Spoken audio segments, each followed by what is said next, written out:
Assalamualaikum warahmatullahi wabarakatuh.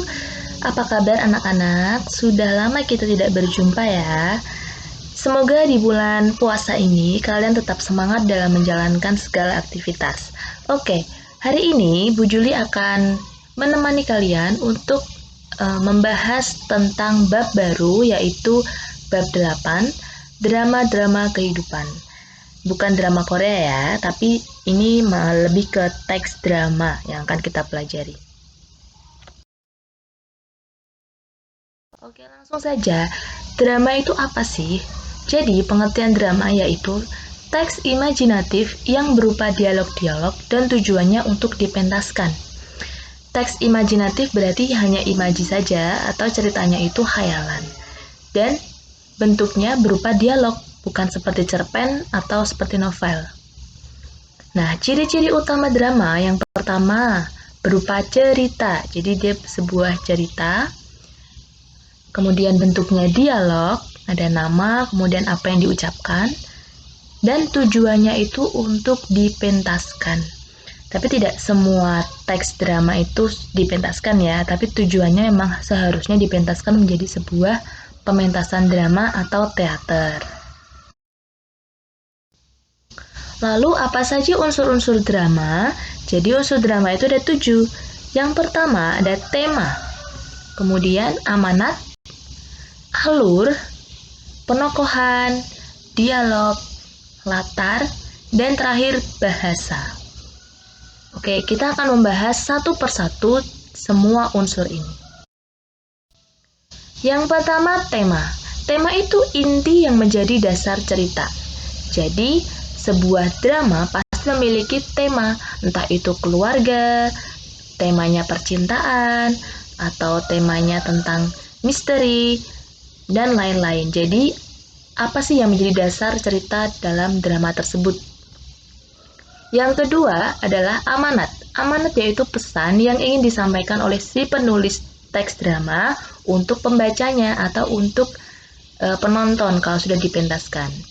Jadi pesan yang ingin disampaikan tuh apa sih? Pasti punya pesan dong kalau sebuah cerita drama. Kemudian yang ketiga ada alur. Alur itu adalah rangkaian cerita atau jalannya cerita. Jadi ada alur maju, ada alur mundur biasanya ya. Apakah ceritanya itu berurutan atau dia flashback. Nah, yang keempat ada penokohan. Penokohan ini adalah cara pengarang menggambarkan karakter tokoh.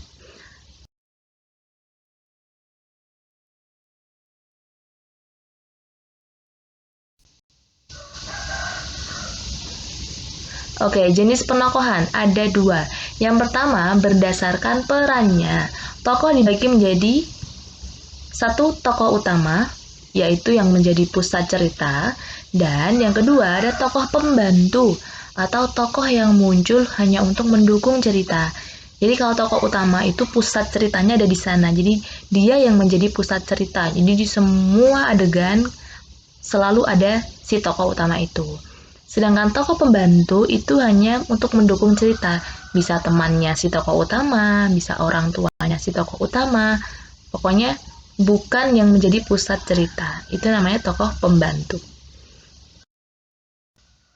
Yang kedua, berdasarkan wataknya, tokoh dibagi menjadi 4. Yang pertama, tokoh berkembang. Tokoh berkembang itu tokoh yang mengalami perkembangan nasib atau watak. Jadi, misalnya di awal ada satu tokoh yang jahat banget. Kemudian di akhir endingnya dia berubah watak menjadi baik. Nah, dia sudah insyaf misal. Nah, berarti dia disebut tokoh berkembang karena mengalami perubahan watak atau perkembangan ya. Misalnya dari miskin, kemudian tokoh itu menjadi kaya raya di akhir. Nah, itu namanya tokoh berkembang juga karena mengalami perkembangan nasib. Kemudian yang kedua, ada tokoh pendukung. Ini sama dengan tokoh pembantu tadi, yaitu tokoh yang dilibatkan hanya untuk mendukung tokoh utama. Yang ketiga, ada tokoh statis. Ini lawannya berkembang ya. Jadi kalau tokoh statis itu tokoh yang tidak mengalami perubahan karakter dari awal hingga akhir. Jadi dari awal baik sampai akhir dia baik terus, itu namanya statis. dari awal jahat sampai endingnya dia jahat, berarti dia statis. Karakternya itu tidak berubah. Yang keempat, ada tokoh serba bisa.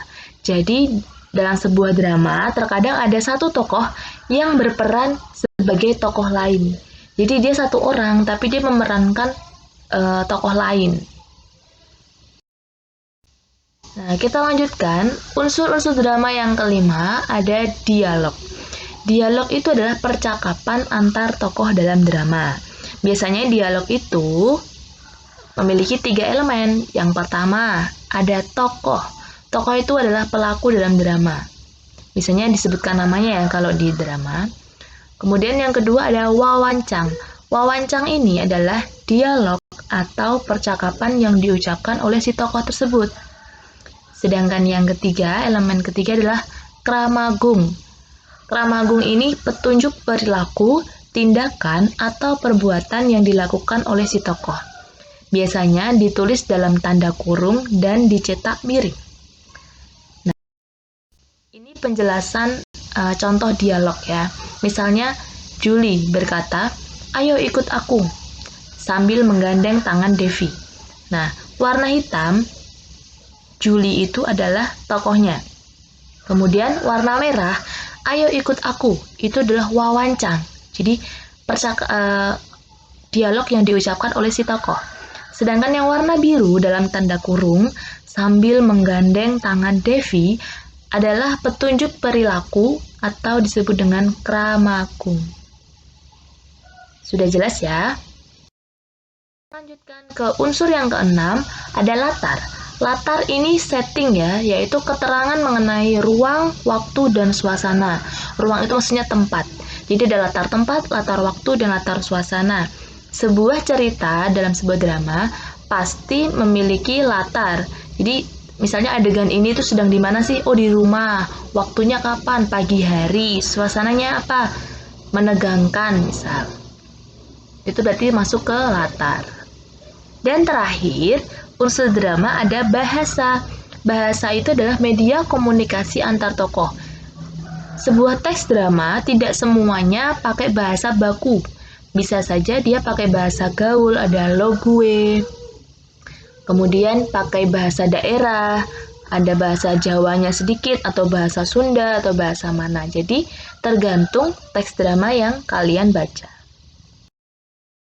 Oke, untuk pengambilan nilai unsur-unsur drama, kalian tolong identifikasi unsur-unsur drama yang ada di buku paket halaman 215 sampai 218. Di situ ada drama, teks drama, ada 4 babak. Ya, tidak terlalu singkat ya, tapi itu ceritanya cuman sedikit. Nah, kalian identifikasi unsur-unsurnya 5 saja. Jadi dari 7 unsur, kalian pilih 5 unsur untuk diidentifikasi. Ditulis di buku tugas atau bisa di Microsoft Word. Kalian yang suka mengetik silahkan. Nah, nanti kalian kirim melalui tim seperti biasa. Nah, selesai. Hari ini tugasnya mengidentifikasi unsur-unsur drama saja. Jika masih ada yang kurang paham dari penjelasan video ini, kalian bisa menghubungi Bu Juli untuk bertanya. Terima kasih. Wassalamualaikum warahmatullahi wabarakatuh.